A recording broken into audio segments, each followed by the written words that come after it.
प्रिय मेष राशि वालों, आपके जीवन के अंदर बदलावों की एक ऐसी छड़ी घूमने वाली है अब, जिसे जानना आपके लिए बहुत ज़्यादा ज़रूरी है। देखो, मार्च अप्रैल महीने जा चुके हैं, लेकिन अब एक बहुत ज़्यादा महत्वपूर्ण, इस साल का सबसे महत्वपूर्ण महीना मई, वो शुरू होने वाला है। और इसको सबसे महत्वपूर्ण कहा गया है और हमारे चैनल पर कहा गया है। इसका मतलब अब आपको ये समझना है कि वाकई में ये महीना बहुत महत्वपूर्ण है आपके लिए। देखो, इस महीने हम केवल किसी स्पेशल ग्रह पर बात नहीं करेंगे। एक तरह से ये वीडियो पूरी मासिक राशिफल के टाइप की होने वाली है, लेकिन इतनी महत्वपूर्ण है कि यूट्यूब पर आपको शायद ही ऐसी जानकारी कहीं और मिले, क्योंकि हमारे चैनल पर हम आपको कोई भी गलत और भ्रामक जानकारी देने की कोशिश नहीं करते। जो जैसा दिखता है उसको ऐसा बताया जाता है। लेकिन अब एक नज़र डालो, ये मई का महीना इतना खास क्यों है। देखो, शनिदेव ने मार्च में परिवर्तन कर लिया। आप सभी लोग जानते हैं कि शनि की 7.5 का स्टार्टअप आपकी राशि पर हो गया है। लेकिन ये जो मई का महीना है, इसमें जो शेष 3 बड़े ग्रह हैं, तीनों के तीनों एक साथ परिवर्तन करेंगे, जिस कारण से वर्ष 2025 को सबसे ज्यादा महत्वपूर्ण माना जा रहा था। और उस वर्ष में यही महीना वो महीना है जिसमें इन सारे बड़े ग्रहों का बदलाव होगा।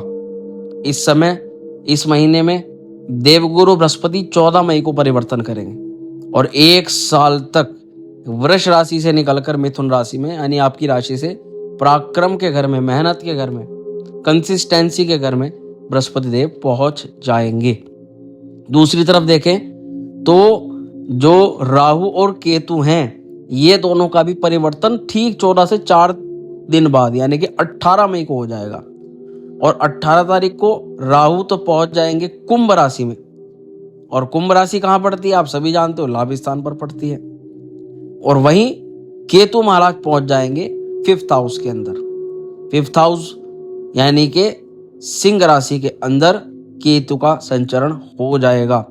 तो आप समझदार हो, आप सब समझते हो, 1.5 साल तक राहु केतु नहीं हिलते एक राशि दूसरी राशि पर, 1.5 साल तक। और ये जो राहु का गोचर है, प्रिय जातकों, मेष राशि वालों, यही वो सबसे महत्वपूर्ण गोचर है जिसका हम बेसब्री से इंतजार कर रहे थे। कारण शनि की 7.5 एक तरफ प्रारंभ हुई, लेकिन कहते हैं अगर राहु सपोर्टिव पावर के अंदर आ जाए तो फिर एक जो सबसे बड़ी टेंशन मैं आपको बताना चाहता हूं, जो सबसे बड़ी टेंशन व्यक्ति सोचता है लाभ को लेकर, पैसे को लेकर, इनकम को लेकर, मित्र को लेकर के, प्रॉपर्टी को लेकर के, भवन भूमि वाहन को लेकर के, वहां पर एक ऐसा जादुई मोड़ आ सकता है इस राहु गोचर के कारण कि बस एक सपोर्टिव पावर लगने वाली है। अब यही हम पूरी तरह से इस वीडियो के अंदर समझेंगे कि ये महीना, ये तो है ही, आपको अलग से डेडिकेटेड पूरी वीडियो बनाएंगे राहु के गोचर पर, और वो बहुत शीघ्र मिलेगी। और अगर आप जानना चाहते हो उस वीडियो के बारे में, तो अभी ये शुभ मुहूर्त है, भगवती की कृपा है, महादेव की कृपा है कि आप हमारी इस वाणी को सुन पा रहे हो। देखो, आप सब समझते हो ये केवल एक वाणी प्रसारित हो रही है इस यूट्यूब चैनल के माध्यम से, ना ही कोई विजुअल, ना ही कोई, क्योंकि जो भावनात्मक चीजें हैं, इष्ट देवी इष्ट देवता जो भी कृपा कर रहे हैं, उसके माध्यम से ये वाणी प्रसारित होकर के आपके कानों तक, श्रुति तक पहुंच रही है। इसमें आपके भी देवी देवताओं का कृपा आपके ऊपर हो सकती है। अब यहाँ हमें यही समझना है कि ये पूरा महीना आपके करियर, स्वास्थ्य, आपके वैवाहिक जीवन, सब क्षेत्रों पर कैसा कैसा प्रभाव डालेगा। तो चलिए अब शुरुआत करते हैं। ये कार्यक्रम आपकी चंद्र राशि पर है, लग्न और नाम राशि के अनुसार भी आप देख सकते हो, लेकिन जो सटीकता होती है वो केवल जन्म कुंडली ही बता सकती है। समझदार लोग केवल अपनी जन्म पत्रिका का किसी विशेषज्ञ से परामर्श लेते हैं, करवाते हैं। और आपके पास में भी ये अवसर है, ये सुविधा है कि आप जब चाहें सामने दिए गए नंबर स्क्रीन पर जो दिखाई दे रहा है, इससे संपर्क करके अपनी जन्म पत्रिका का परामर्श करवा सकते हैं। तो चलिए जातकों, क्या आप तैयार हैं एक ऐसे महीने के लिए जहां ग्रहों की चाल आपका भाग्य, संबंध, करियर और आर्थिक स्थिति सब कुछ बदल सकती है? अगर हाँ, और आप मेष राशि के जातक हो, तो ये वीडियो केवल और केवल आपके लिए। अन्य राशि वाले इतना जरूरी ना देखें। अगर आपका कोई मित्र है, परिचित है मेष राशि का, तो देख सकते हैं, उसके लिए कोई दिक्कत वाली बात नहीं है। क्योंकि आज हम जानने वाले हैं मई 2025 का पूरा संपूर्ण मासिक राशिफल। पर यह मासिक राशिफल नहीं, यह मान के चलो आपके जीवन का एक नया मोड़, नया बदलाव है। ये पूरी तरह ग्रहों की सटीक चाल को ज्योतिष गणनाओं के आधार पर हम जानेंगे। तो चलिए दोस्तों, स्वागत है आप सभी का अराइज एस्ट्रो गाइड के इस पसंदीदा यूट्यूब चैनल में। प्रिय जातकों, ग्रहों की चाल, उनका प्रभाव थोड़ा समझना पड़ेगा। सबसे पहले इस महीने की शुरुआत में यानी कि 6 मई को सबसे पहले बुध देव का गोचर 12वें भाव से निकल करके आपकी राशि पर हो जाएगा, यानी कि फर्स्ट हाउस के अंदर हो जाएगा। और 23 मई को यह फिर दूसरे घर के अंदर प्रवेश करेंगे। महीने की शुरुआत में बुध का गोचर हमें बहुत अच्छे संकेत दे रहा है, बहुत अच्छे। ये समय देखो नए विचार का हो सकता है, आत्मविश्लेषण का हो सकता है, और आपके कहीं ना कहीं संचार में स्पष्टता आ सकती है। ये बातें थोड़ी सी आपको संस्कृत में लग रही होंगी, लेकिन अगर इनका हिंदी अर्थ निकालें तो बहुत गहन होता है। देखो, बुध है जो वाणी का कारक है, बुद्धि का कारक है। अगर वो हमारी राशि पर आएगा तो जाहिर सी बात है हमारे डिसीजन अच्छे करवाएगा, हमें समझदार बनाएगा, हमारे विचारों में एक तर्क शक्ति लेकर के आएगा। हम किसी चीज में जल्दी से किसी की बातों में फंसेंगे नहीं, आएंगे नहीं, डिसीजन हमारे बहुत अच्छे होंगे, कॉन्फिडेंस एक अलग ही दिखाई देगा, क्योंकि समझदार स्पष्ट बुध जो होता है ना वो स्पष्टता लेकर आता है। जैसे कि अगर अब तक आपकी जॉब में कोई दिक्कत आ रही है, आपको स्पष्टता नहीं है कि छोड़ना है कि पकड़ना है, या बिजनेस कोई शुरू करना है तो वहां स्पष्टता नहीं कि करना है छोड़ना है, रिलेशनशिप में कोई स्पष्टता नहीं है कि पकड़नी है या छोड़नी है, क्या करनी है, तो बुध क्लियरिटी लेकर आ जाता है आपकी राशि पर ना। तो ये बहुत महत्वपूर्ण हमारे लिए स्थान होता है कि सब कुछ क्लियर हो जाएगा। जीवन से दुविधाएं, बाधाएं, परेशानियां ये दूर होगी। लेकिन 23 मई के बाद आपके वाणी पर और आर्थिक स्थिति पर बुध का असर पड़ेगा। अब ये क्या है? देखो, ये खराब नहीं है, ये खराब नहीं कहा जाएगा। मेष राशि के लिए क्या है ना, तीसरे घर के स्वामी होते हैं बुध देव, ठीक है, और तीसरे घर के कर्क, सिंह, कन्या और छठे घर के भी स्वामी होते हैं।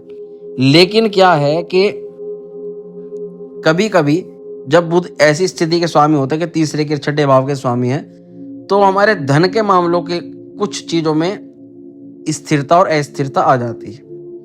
अब जैसे कि कई लोगों को कर्ज लेना है, लोन लेना है, लोन का मालिक छठे घर का मालिक, रोग ऋण शत्रु का मालिक धन के भाव के अंदर आया हुआ है, लेकिन कारक स्थान में है, क्योंकि वाणी के भी कारक बुध हैं। तो ऐसी अवस्था में पैसा आएगा भी, लेकिन आप ये परेशान हो कि पैसा टिक नहीं रहा, पैसे का सर्कुलेशन नहीं बन पा रहा, मतलब क्लियर कट बात है जो। और इस महीने आप इस चीज को महसूस करोगे। किसी को उधार दे दिया पैसा तो वो पैसा वापसी करने में बहुत मतलब आपको दिक्कत दे रहा है। तो ऐसी चीजों से अपना बचाव रखना है, ना तो कर्ज लेना है ना ही देना है। सुझाव क्या है आपके लिए? कोई भी बड़ा वित्तीय निर्णय 23 मई के बाद में ले, बातचीत में संयम रखें। अब 14 मई को सूर्य का गोचर होगा। सूर्य पहले घर से निकल करके दूसरे घर के अंदर आ जाएंगे। अब देखो, सूर्य का आना आपके आत्मविश्वास को स्थिरता देगा, लेकिन साथ ही परिवार और धन से जुड़ी जिम्मेदारियां बढ़ेंगी, पैसे का खर्च बढ़ेगा, और परिवार आपका थोड़ा समय भी लेगा, आपके कुछ कामों में अड़चने भी पैदा करेगा। ये बात जरूर ध्यान रखना।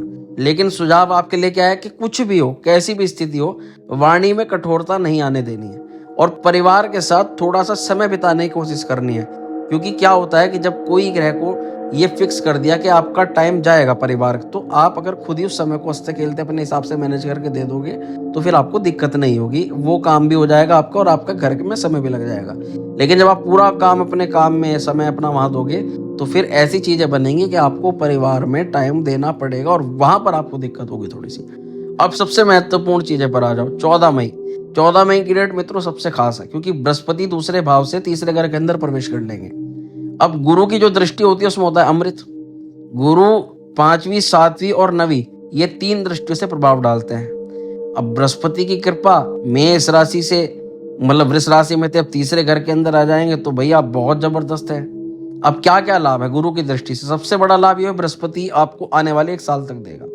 देखो, ऐसा नहीं है कि शनि अपना प्रभाव नहीं देंगे, शनि की 7.5 का प्रभाव अपना अलग चलता रहेगा, लेकिन ये गुरु और राहु ये सब लोग मिलकर के ना एक आपको एक सपोर्टिव एनर्जी दे रहे हैं। ये आपको यह कि दिक्कत आएगी तो आपकी ढाल बन करके खड़े रहेंगे, आपको ज्यादा रूप में ये चोट नहीं आने देंगे, बचाव करके चलेंगे, वो वाली बात है।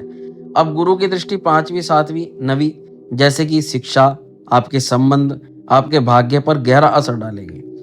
अब गुरु की जो दृष्टि जब तीसरे घर के अंदर बृहस्पति देव रहेंगे तो 3, 4, 5, 6, 7 आपके वैवाहिक जीवन को लेकर के समय बहुत अच्छा नजर आ रहा है। जिन जातकों का विवाह नहीं हो उनके विवाह के योग प्रस्ताव आ सकते हैं, विवाह का बात बन सकती है। बिजनेस को स्टार्टअप करने का सबसे शुभ अवसर है, व्यवसाय शुरू हो सकता है, पारिवारिक जिम्मेदारियां उठा सकते हैं, पारिवारिक कलेश दूर हो सकता है, पारिवारिक मुद्दों पर आपके कुछ पॉजिटिव रिजल्ट आ सकते हैं। पर सुझाव है कुछ आपके लिए, शिक्षा और यात्राओं के लिए बेहतरीन योग हैं। नई स्किल्स को सीखने का जितना हो सके प्रयास करो। अब इसके बाद प्रिय जातकों को 18 मई को क्या है ना, राहु का गोचर 12वें से 11वें भाव के अंदर हो जाएगा। अब ये बहुत बड़ा तांडव था पिछले 1-1.5 साल से। आप महसूस करना, बताना अपनी राय मेष राशि वालों। 1.5 साल में आप लोगों ने कितना कितना कठिनाई का अनुभव किया। आपका खर्च बढ़ा, रोग ऋण शत्रु बढ़े, आकस्मिक व्याधियां आई, परेशानियां आई, पैसा बहुत वेस्ट हुआ, मेहनत बहुत वेस्ट हुई। विदेश यात्रा, जिन जातकों को विदेश में पहले से रह रहे हैं, एमएनसीज में काम कर रहे हैं, उनको अचानक से चुनौतियों का सामना करना पड़ा। अचानक से छूटे हुए हानियां, यानी कि आपने किसी कार्य में प्रॉफिट के लिए, प्रयोजन के लिए निवेश किया और वहां आपको तगड़ा लॉस हो गया। तो ऐसा अगर हुआ है तो प्रिय जातकों, यहाँ पर राहु बहुत बड़े जिम्मेदार थे यहाँ पर। लेकिन अब बहुत अच्छी बात यह है कि राहु लाभ स्थान में आ रहा है। अब लाभ का मतलब ही क्या है? प्रॉफिट। यहाँ पर आने से लाभ और नेटवर्किंग के बड़े अवसर सामने आ सकते हैं। सडन गेन संभव है, लेकिन कुछ सावधानी है, छल कपट से दूर रहना है, गलत संगति में बिल्कुल नहीं पड़ना। देखो इसमें क्या होता है, राहु लाभ में आता है तो व्यक्ति को जो आस पड़ोस या उसके जहाँ पर वो उठता बैठता है, वहाँ के लोग थोड़ा सा उन्हें उसको ऐसे ऐसे आइडिया देते हैं कि ये कर लो, करोड़पति बन जाओगे, ये कर लो, लखपति बन जाओगे। यानी इस तरह के आपको भ्रामक और आपको लालच देने वाले आइडियाज दिए जाते हैं।